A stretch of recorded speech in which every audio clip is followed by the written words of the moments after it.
what happens when you're stuck on a lock, and I mean really stuck. Here's the deal.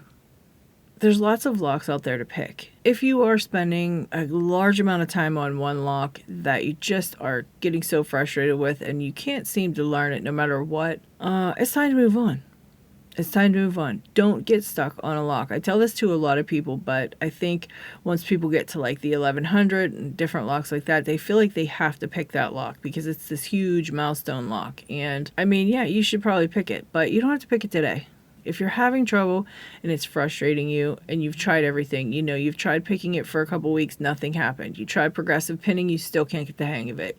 You're banging your head against the wall. Just set the lock aside and try something else. Do a few other locks for a while. You obviously aren't catching on to what that lock's got to tell you. It might even be just a really bad one of those locks. It might just be a really hard one. I mean, you might never get that open. It could be just ridiculously hard. Some of them are.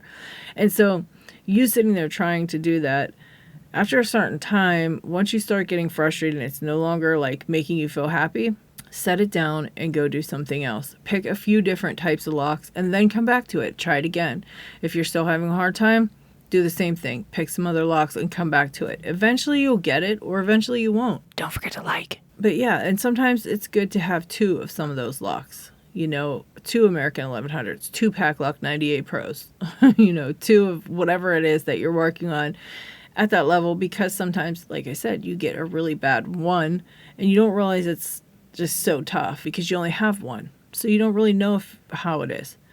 So you really might just be up against a really tough one of that model that you don't realize. So, try picking it outright for a couple of weeks. If you can't get it, try progressively pinning it. If you still can't get it, buy a second one and see if it's that lock altogether or if it just happens to be that model of lock that you're not understanding. Once you can't do all that, just move on. You can come back to it. Please don't get stuck, because all you're doing is wasting your time when you could be learning other skills from other locks. There's a lot of different things you can do, but just don't get stuck and don't waste your time after a certain amount of time. When it stops being fun for you and you start feeling bad, then it's time to put it away. All right? That was my message for the day. Subscribe.